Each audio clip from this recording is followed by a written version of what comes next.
اسی طرح حضرت عبداللہ ابن مسعود رضی اللہ تعالی عنہ اپنے ایک سفر کا واقعہ ذکر کرتے ہیں کہ میں اللہ کے نبی صلی اللہ علیہ وسلم کے ساتھ تھا رات کا وقت. ایک جگہ پر اللہ کے نبی صلی اللہ علیہ وسلم نے یوں گول دائرہ کھینچا اور کہا کہ اس میں بیٹھ جاؤ. وہ کہا کہ اس سے باہر مت نکلنا. اللہ کے نبی صلی اللہ علیہ وسلم کہیں چلے گئے اور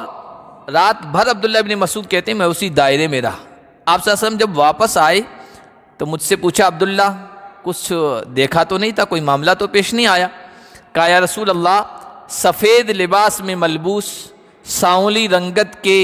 کچھ لوگ نظر آئے, جیسے جاٹ لوگ ہوتے ہیں, عراق کے جاٹ لوگ, یہ الفاظ ہیں حدیث میں, عراق کے جاٹ لوگ جیسے ہوتے ہیں اس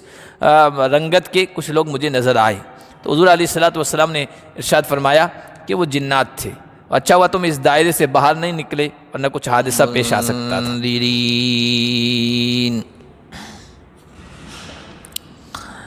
آج کے درس کا آغاز ہم اللہ کے فضل و کرم سے سورہ احقاف کی آیت نمبر 29 سے کر رہے ہیں. آج کے درس میں جو آیتیں ہم پڑھیں گے ان میں اللہ کے نبی صلی اللہ علیہ وسلم کی نبوت, رسالت اور آخرت کا ذکر ہوگا. مکی جو صورتیں ہیں ان میں جو بنیادی مضمون ہوتا ہے, جو اہم باتیں ہوتی ہے, اس میں اللہ کی توحید ہوتی ہے, شرک کی مذمت, برائی بیان ہوتی ہے, نبوت رسالت کا تذکرہ ہوتا ہے, اور آخرت مرنے کے بعد دوبارہ زندگی کا ذکر ہوتا ہے.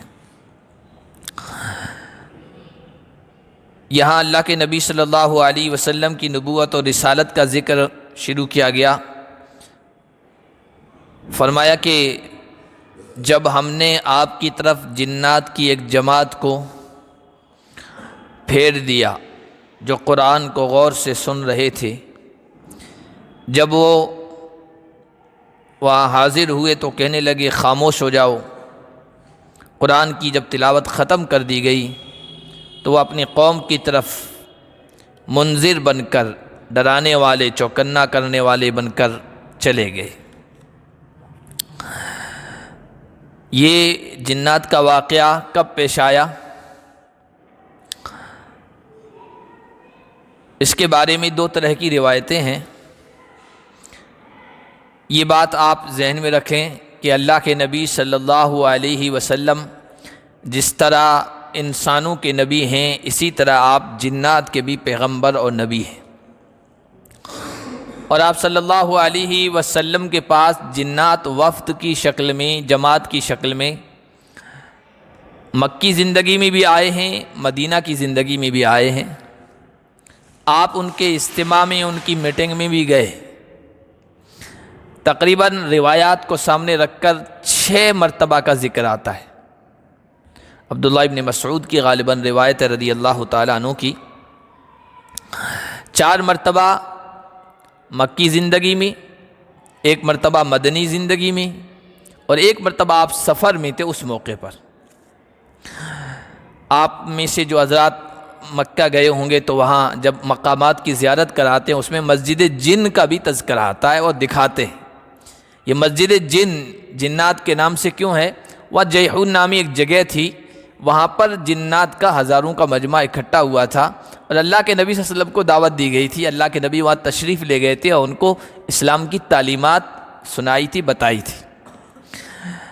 اسی طرح حضرت عبداللہ ابن مسعود رضی اللہ تعالی عنہ اپنے ایک سفر کا واقعہ ذکر کرتے ہیں کہ میں اللہ کے نبی صلی اللہ علیہ وسلم کے ساتھ تھا رات کا وقت. ایک جگہ پر اللہ کے نبی صلی اللہ علیہ وسلم نے یوں گول دائرہ کھینچا اور کہا کہ اس میں بیٹھ جاؤ. وہ کہا کہ اس سے باہر مت نکلنا. اللہ کے نبی صلی اللہ علیہ وسلم کہیں چلے گئے اور رات بھر عبداللہ ابن مسعود کہتے ہیں میں اسی دائرے میں رہا. آپ صلی اللہ علیہ وسلم جب واپس آئے تو مجھ سے پوچھا عبداللہ کچھ دیکھا تو نہیں تھا, کوئی معاملہ تو پیش نہیں آیا؟ کہا یا رسول اللہ سفید لباس میں ملبوس سانولی رنگت کے کچھ لوگ نظر آئے, جیسے جاٹ لوگ ہوتے ہیں, عراق کے جاٹ لوگ، یہ الفاظ ہیں حدیث میں، عراق کے جاٹ لوگ جیسے ہوتے ہیں اس رنگت کے کچھ لوگ مجھے نظر آئے۔ تو حضور علیہ الصلوۃ والسلام نے ارشاد فرمایا کہ وہ جنات تھے، اچھا ہوا تم اس دائرے سے باہر نہیں نکلے ورنہ کچھ حادثہ پیش آ سکتا تھا۔ تو روایات میں 6 مرتبہ کا اس طرح کا ذکر آتا ہے۔ یہاں جو قرآن میں ہم ابھی جو پڑھ رہے ہیں یہ واقعہ کب کا ہے، اس سلسلے میں 2 طرح کی روایات ہیں۔ ایک تو یہ کہ اللہ کے نبی صلی اللہ علیہ وسلم جب مکہ کے لوگوں سے پریشان ہو گئے، مایوس ہو گئے، حضرت ابو طالب کی وفات کے بعد ان کا ظلم و ستم بڑھ گیا اور کسی طرح کوئی امید باقی نہیں رہی کہ اب اسلام قبول کریں گے، تو آپ صلی اللہ علیہ وسلم طائف تشریف لے گئے، اس امید سے کہ مکہ کے بعد بڑا شہر طائف تھا، وہاں کے سرداروں کا بھی بڑا نام تھا، اگر وہ لوگ ایمان قبول کر لیتے تو ان کے پیچھے عرب کے دوسرے لوگ بھی ایمان قبول کر لیں گے۔ لیکن طائف کے لوگوں نے آپ صلی اللہ علیہ وسلم کے ساتھ جو معاملہ کیا اور جس رویے سے پیش آئے وہ ساری دنیا جانتی ہے، سنتے بھی رہتے ہیں، اور باش غنڈے قسم کے لوگوں کو پیچھے لگا دیا، جنہوں نے آپ پر پتھر برسائے، خشت باری کی، آپ لولوان ہو گئے۔ واپسی پر ایک جگہ آپ ٹھہرے ہوئے تھے اور صبح فجر میں آپ صلی اللہ علیہ وسلم نے فجر کی نماز جب پڑھی اور اس میں جب قرآن پڑھا تو اللہ کے نبی صلی اللہ علیہ وسلم کے ساتھ یہ جنات کا واقعہ پیش آیا ہے۔ دوسری روایت سے یہ پتہ چلتا ہے کہ اللہ کے نبی صلی اللہ علیہ وسلم مکہ سے ایک میلہ لگتا تھا، بازار لگتا تھا، مکہ کے آس پاس کے علاقے میں تقریباً 4-5 بڑے میلے لگا کرتے تھے، بازار لگا کرتے تھے یا منڈیاں لگا کرتی تھی جو کئی مہینے چلا کرتی تھی۔ ان بازاروں میں، منڈیوں میں ثقافتی پروگرام ہوتے تھے، کلچرل جو پروگرام ہوتے ہیں جس میں شعر و شاعری ہوتی ہے، خطابت تقریر کا مقابلہ ہوتا تھا اور بہت سارے ناچ گانے کے ہر طرح کی جو جیسے آپ کے یہاں لگتا ہے یا اس طرح کی سب لگتی ہیں، تو اس طرح بھی معاملہ تھا۔ اللہ کے نبی صلی اللہ علیہ وسلم اکاز منڈی تھی جو میلہ لگتا تھا وہاں جا رہے تھے، اور اللہ کے نبی صلی اللہ علیہ وسلم کی بعثت کے بعد جنات کا اوپر جانا بند ہو گیا تھا۔ آپ سے پہلے بھی جنات اوپر جاتے تھے، اللہ تعالیٰ فرشتوں کو کیا آرڈر دے رہے ہیں، فرشتے آپس میں جب مذاکرہ کرتے تھے تو وہ باتیں چپ کے کان لگا کر سنتے تھے، اور پھر یہاں آ کر کاہنوں کو، جیوتشیوں کو اور اس طرح کا جو کام کرتے ہیں نا، آئندہ کی باتیں بتاتے ہیں، ان کو کچھ مکس کر کے ملاوٹ کر کے بتاتے تھے۔ لیکن پھر بھی وہاں پابندی ہوتی تھی، اوپر سے گولے شہاب ثاقب کی شکل میں برستے تھے، تو کسی جنات کو لگتے تھے وہ ختم ہو جاتا تھا، کوئی گھائل ہو جاتا تھا، کوئی بچا کر نکل جایا کرتا تھا۔ اللہ کے نبی جب آئے نا تو وہ سیکورٹی سخت کر دی گئی، بالکل اوپر جانا بند۔ تو نصیبین عراق میں ایک جگہ ہے، غالباً عراق میں، تو وہاں پر سارے جنات کا اجتماع ہوا، ان کی میٹنگ ہوئی، اور انہوں نے کہا کہ بھائی یہ کیا معاملہ ہے، آج تک اتنی سیکورٹی اوپر کی سخت نہیں تھی، ہم جاتے تھے اوپر کی خبریں لایا کرتے تھے، اب یہ کیا نیا معاملہ پیش آیا ہے، تحقیق کرو۔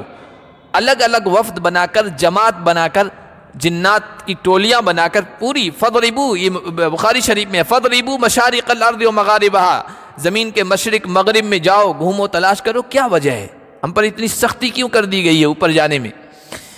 تو ایک جماعت جنات کی تہامہ کی طرف، یہ علاقہ جو حجاز وغیرہ ہے اس کی طرف آئی، اور اللہ کے نبی صلی اللہ علیہ وسلم یہی اکاز میلے میں جا رہے تھے، رات میں کہیں جگہ ٹھہرے، وادی نخلا میں، بطن النخلا میں، آپ کے ساتھ کچھ صحابہ تھے۔ صبح فجر کی نماز ہوئی، ٹائم ہوا تو فجر کی نماز آپ صلی اللہ علیہ وسلم نے پڑھائی،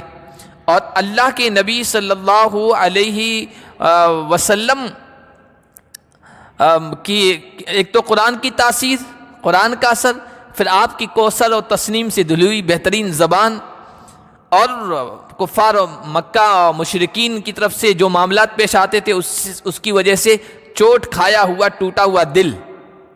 اس سے نکلنے والی آواز، صدا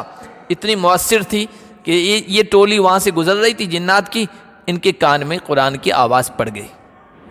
قرآن کی آواز پڑی تو ٹھٹک کے رہ گئے، کہنے لگے رکو رکو رکو، یہ یستمعون القرآن فلما حضروا قالوا انصتوا، کہنے لگے غور، کان لگا کر غور سے سنو یہ کیا آواز آ رہی۔ اور صبح کے وقت قرآن کی بہترین آواز تو دل کو متاثر کر دیتی ہے، مسحور کر دیتی ہے، قرآن کی وجہ سے وہ جنات متاثر ہو گئے۔ اور حضور علیہ الصلوۃ والسلام کو نہیں بتایا کہ ہم اس آدمی پر ایمان لے آئے، یہ جو آواز آ رہی ہے، جو پیغام آ رہا ہے، اس پر ہم ایمان لے آئے، اپنی قوم کے پاس چلے گئے اور وہاں ایمان کی دعوت دینے لگ گئے، داعی بن گئے۔ ایک حدیث میں، روایت میں موجود ہے کہ درخت کی ایک ٹہنی نے آ کر حضور علیہ الصلوۃ والسلام کو بتایا تھا کہ جنات کی ٹولی آئی تھی، آپ کا قرآن سنا اور آپ پر ایمان لے آئے اور اپنے اپنے علاقے میں داعی بن کے چلے گئے۔ تو کہنے لگے غور سے سنو، فلما قضی ولوا الی قومہم منذرین، جب وہ قرآن کی تلاوت مکمل کر دی گئی تو وہ اپنی قوم کے پاس ڈرانے والے بن کر چلے گئے، داعی بن کے چلے گئے۔ اللہ کے نبی صلی اللہ علیہ وسلم کو کب پتہ چلا؟ ایک تو روایت وہ کہتی ہے کہ شاخ معجزے کے طور پر درخت نے آ کر بتایا، ٹہنی نے، اور سورہ جن نازل ہوئی، اس کے بارے میں پورا اللہ نے بتایا کہ جنات کی جماعت آئی تھی اور انہوں نے پورے آپ صلی اللہ علیہ وسلم کی تلاوت کو سنا، آپ کی تلاوت کو سنا، اور پھر اس کے بعد وہ ایمان لے آئے اور پھر وہ اپنی قوم کی طرف گئی ہے۔ بہرحال اللہ کے نبی صلی اللہ علیہ وسلم کو جس وقت وہ ایمان لے آئے اس وقت کسی طرح سے پتہ نہیں چلا تھا۔ اللہ نے یہاں بھی ان کا تذکرہ کیا، کہنے لگے یا قومنا انا سمعنا کتابا انزل من بعد موسیٰ۔ جنات اپنی قوم کے پاس پہنچے، کہنے لگے ہماری قوم، ہم نے ایسی کتاب سنی ہے جو موسیٰ کے بعد نازل کی گئی ہے۔ اس سے معلوم ہوا کہ وہ جنات جو تھے وہ اہل کتاب تھے، آسمانی کتاب پر پہلے یقین رکھتے تھے، ایمان رکھتے تھے۔ موسیٰ علیہ الصلوۃ والسلام پر جو کتاب اتری تھی وہ تورات تھی، وہ تورات پر ایمان رکھنے والے تھے۔ لیکن چونکہ اب یہ کتاب اتری ہے، اب تقاضا یہ ہے کہ اس کتاب کو مانا جائے آخری کتاب۔ تو انہوں نے کہا کہ ایسی کتاب سنی ہے جو موسیٰ کے بعد اتری ہے، مصدقا لما بین یدیہ، جو کتاب تصدیق کرتی ہے ان تمام کتابوں کی جو اس سے پہلے گزر چکی ہے۔ یہ صرف قرآن کی خصوصیت ہے اور قرآن کے ماننے والوں کی خصوصیت ہے کہ قرآن کسی آسمانی کتاب کو نکارتا نہیں، نہ تورات کی تکذیب کرتا ہے، نہ انجیل کو جھٹلاتا ہے، نہ صحف ابراہیم کی تکذیب کرتا ہے، نہ صحف موسیٰ کی تکذیب کرتا ہے۔ قرآن تو یہ کہتا ہے اپنے ماننے والوں سے جتنے بھی پیغمبر اور رسول آئے سب پر ایمان رکھو، کسی ایک کی شان میں گستاخی تمام رسولوں کی شان میں گستاخی ہے، کسی ایک نبی کی بے ادبی اور بے احترامی تمام نبیوں کی بے ادبی اور بے احترامی ہے، اور کسی ایک رسول کا انکار تمام رسولوں کا انکار ہے۔ اور قرآن یہ کہتا ہے کہ تورات پر بھی ایمان لے آؤ، انجیل پر بھی ایمان لے آؤ، اور یہ یقین رکھو، یہ ایمان رکھو کہ اللہ نے ہر زمانے میں جو کتابیں اتاری وہ اپنے زمانے میں اللہ کا سچا واحد پیغام تھا۔ اور آمن الرسول بما انزل الیہ من ربی والمؤمنون کل آمن باللہ وملائکتہ، سب کے سب اللہ پر ایمان، فرشتوں پر ایمان، کتب ساری کتابوں پر ایمان، سارے رسولوں پر ایمان۔ یہ اسلام سکھاتا ہے اپنے ماننے والوں کو، ساری کتابوں کو مانو، سارے پیغمبروں کو تسلیم کرو۔ دوسروں کے یہاں یہ چیز نظر نہیں آتی ہے۔ آپ موسیٰ سے پوچھیں کہ ہم موسیٰ کے ماننے والوں سے کہیں گے، یہودی کہتے ہیں ہم حضرت موسیٰ ہمارے پیغمبر ہیں، محمد کو ہم تسلیم نہیں کرتے۔ عیسائیوں کا بھی یہی حال ہے، اور دوسرے مذاہب و دھرم کے ماننے والوں کا بھی یہی حال ہے۔ لیکن قرآن کہتا ہے نہیں، سارے دھرم اپنی جگہ برحق تھے، سب کا پیغام ایک ہی تھا، اور ان کو جو لانے والے جو دے کر بھیجے گئے تھے پیغمبر، وہ اللہ کے سچے پیغمبر تھے اپنے اپنے زمانے میں۔ اب یہ آخری کتاب ہے، تو قرآن مصدقا لما بین یدیہ، اپنے سے پہلے آنے والی ساری کتابوں کی تصدیق کرتا ہے، اور یہدی الی الحق وإلی طریق مستقیم، یہ قرآن حق بات کی طرف رہنمائی کرتا ہے اور سیدھے راستے کی طرف رہنمائی کرتا ہے۔ یہ جنات اپنی قوم سے کہہ رہے ہیں، اور پھر کہنے لگے یا قومنا اجیبوا داعی اللہ وآمنوا بہ یغفر لکم من ذنوبکم ویجرکم من عذاب علیم۔ اے ہماری قوم، اللہ کے داعی کی دعوت کو قبول کرو اور اس پر ایمان لے آؤ، وہ تمہارے گناہوں کو بخش دے گا اور دردناک تکلیف دینے والے عذاب سے تمہیں پناہ میں رکھے گا، تمہیں بچا لے گا۔ وَمَن لَّا يُجِبْ دَاعِيَ اللَّهِ، اور جو اللہ کے داعی کی دعوت کو قبول نہیں کرے گا، فَلَيْسَ بِمُعْجِزٍ فِي الْأَرْضِ، تو زمین میں وہ عاجز کرنے والا نہیں ہے، اللہ کی گرفت سے پکڑ سے بچ کر نکل جانے والا نہیں ہے، اللہ تو علی کل شیء قدیر ہے، اللہ تو ہر چیز پر قدرت رکھنے والا ہے۔ اللہ کی طاقت کو، اللہ کی قوت کو، اللہ کی اقتدار کو، اللہ کی حکمرانی کو، بادشاہت کو کوئی چیلنج نہیں کر سکتا ہے۔ یہ تو دنیا کی حکومتیں ہیں، حکمرانیاں ہیں، بادشاہتیں ہیں، حکومتیں ہیں جو عاجز ہیں، بے بس ہیں۔ بعض مرتبہ پارٹیاں چیلنج کر دیتی ہیں، بعض مرتبہ کوئی ایک بدماش قسم کا انسان کھڑا ہو جاتا ہے، دادا قسم کا، وہ چیلنج کر دیتا ہے، بھاگ جاتا ہے، فرار ہو جاتا ہے۔ حکومتیں عاجز ہیں، بے بس ہیں، کچھ نہیں کر سکتی ہے۔ لیکن فلیس بمعجز فی الارض، اللہ کی طاقت کے مقابلے میں کوئی نہیں، کچھ بھی نہیں ہے۔ اللہ کو کوئی بے بس نہیں کر سکتا۔ جب پکڑنا چاہے گا، گرفت میں لینا چاہے گا، سب عاجز و بے بس ہو جائیں گے، اور ان کو اللہ کے علاوہ کوئی بچانے والا نہیں، اولیاء کام بنانے والا نہیں، کارساز نہیں، ان کے لیے کوئی نہیں ہوگا۔ اولئک فی ضلال مبین، اور ایسے لوگ جو نہ اللہ کی توحید کو مانتے ہیں اور نہ نبی کی نبوت و رسالت کو مانتے ہیں اور نہ آخرت کو تسلیم کرتے ہیں اور نہ مرنے کے بعد دوبارہ زندگی کے قائل ہیں اور نہ جنت و جہنم پر یقین رکھتے ہیں، ایسے لوگ کھلی ہوئی گمراہی میں ہیں۔ یہ اصل میں مکہ کے مشرکوں کو سنایا جا رہا ہے، اللہ کے نبی کو بھی سنایا جا رہا ہے، اللہ کے نبی کو تسلی دی جا رہی ہے، دلداری کی جا رہی ہے۔ اے نبی، مکہ کے مشرکوں کے اس رویے سے آپ پریشان نہ ہو، دل چھوٹا نہ کریں، حوصلہ نہ ہاریں۔ اگر یہ نہیں مانتے ہیں تو دیکھو جنات جیسی مخلوق کو اللہ تعالیٰ نے آپ کے تابع کر دیا ہے، اسے آپ پر ایمان لانے کی توفیق دے دی ہے۔ اور مکہ کے لوگوں سے کہا جا رہا ہے دیکھو جنات کے اندر، اس کے مزاج میں، جناتوں کے مزاج میں، طبیعت میں سرکشی ہے، لیکن اس کے باوجود بھی انہوں نے قرآن کو سنا، قرآن کو مان لیا، نبی کی نبوت و رسالت کی تصدیق کر لی اور پیغمبر کو مان لیا۔ تم بھی اگر سرکشی چھوڑ دو، ضد چھوڑ دو، اناد چھوڑ دو، ہر درمی چھوڑ دو، تمہاری یہ بات سمجھ میں آ سکتی ہے۔ جنات کی سمجھ میں آ گئی تو تمہارے کیسے سمجھ میں نہیں آئے گی؟ لیکن شرط یہ ہے تعصب اور ہر درمی سے اوپر اٹھ کر اس کو سنو اور اس میں غور و فکر کرو۔ یہاں تک نبوت اور رسالت کا ذکر تھا، آگے اللہ تعالیٰ نے اب آخرت کا ذکر کیا ہے۔ اولم یروا ان اللہ الذی خلق السماوات والارض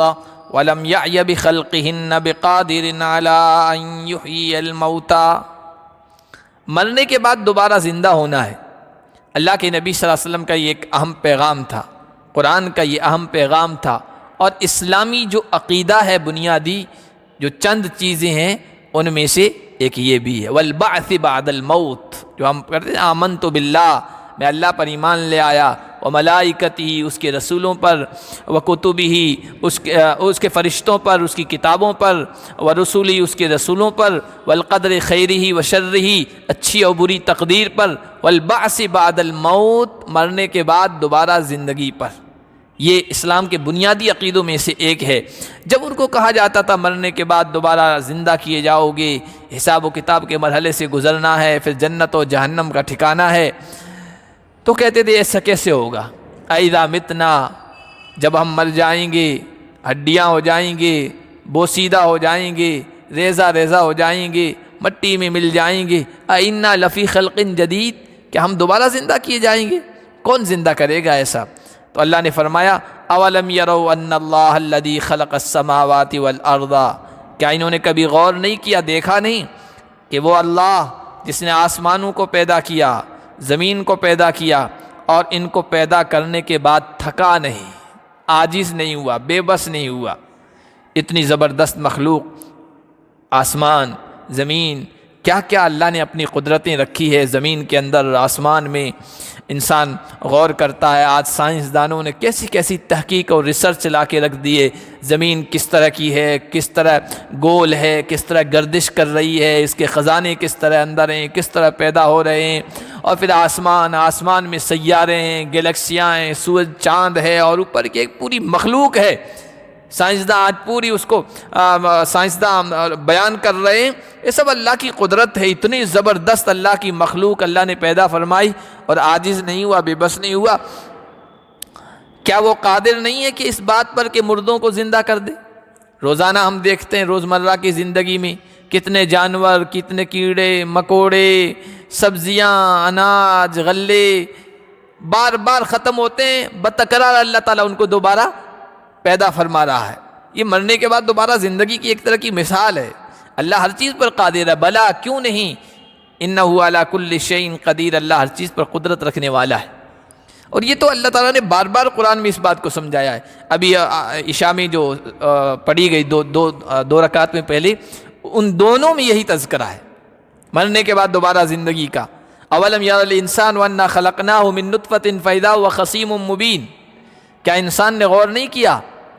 کہ ہم نے اس کو کس چیز سے پیدا کیا؟ نطفے سے، پانی سے، بے جان قطرے سے، کوئی اس میں روح نہیں تھی، کوئی جان نہیں تھی، اس میں کوئی چیز نہیں تھی، ہم نے اس کو اور پھر جب ہم نے اس کو پیدا کر دیا، اس کو نوجوان کر دیا، اس کو بولنے والی زبان دے دی، اب وہ اپنی زبان کے ذریعے سے بحث کرتا ہے، خصیم مبین، ڈیبیٹ کرتا ہے۔ چونکہ اللہ کے نبی صلی اللہ علیہ وسلم کے زمانے میں عاص بن وائل اور دوسرے مشرکین تھے، وہ مکے کے قبرستان سے بہت بوسیدہ ہڈیاں لے کے آئی اور حضور علیہ السلام کے پاس لا کر یوں کیا، ہڈی ریزہ ہو گئی، پھر یوں پھونک ماری اور وہ اڑ گئی۔ تو کہا یہ حال ہے ہڈیوں کا، انسانوں کا، اس طرح اڑنے والی چیز کو کیسے زندہ کرے گا؟ جو تم کہہ رہے ہو مرنے کے بعد دوبارہ زندہ کیے جاؤ گے، ایسے کیسے ہوگا؟ تو اللہ تعالیٰ نے اس موقع پر کہا تھا کہ فَإِذَا هُوَ خَصِيمٌ مُّبِينٌ وَضَرَبَ لَنَا مَثَلًا وَنَسِيَ خَلْقَهُ، ہمارے سامنے یہ مثالیں بیان کرتا ہے، اپنی تخلیق کو بھول گیا، اپنی پیدائش کو بھول گیا، کچھ بھی نہیں تھا، وہ بھی تو موت تھی۔ موت کہتے ہیں، اس سے پہلے بھی درسوں میں آیا، موت عدم کو کہتے ہیں، یعنی کسی چیز کا نہ ہونا یہ موت ہے۔ تو ہم بھی تو نہیں تھے پہلے، اللہ تعالیٰ نے ہمیں وجود بخش دیا، یہ زندگی بخش دی، تو گیا موت سے وجود میں لے آئے ہیں اللہ تبارک و تعالیٰ۔ پھر آگے اللہ تبارک و تعالیٰ نے کہا ہے کہ ہم تو آگ اور پانی، کہتے ہیں نا آگ اور پانی، مثال کے طور پر کہتے ہیں یار آگ پانی، یعنی دو آدمی اگر کٹر دشمن ہے کہ تو آگ پانی ہے، کبھی جمع نہیں ہو سکتے ہیں۔ اللہ نے کہا کہ ہم تو ہرے درخت سے، جس میں سبزی کی وجہ سے، ہریالی کی وجہ سے آگ نہیں لگتی ہے، اس سے ہم آگ پیدا کر دیتے ہیں، اور پانی کے ذریعے سے ہم بجلی، آگ پیدا کر رہے ہیں۔ ہمارے لیے کوئی چیز مشکل نہیں ہے، اور خلاق العلیم،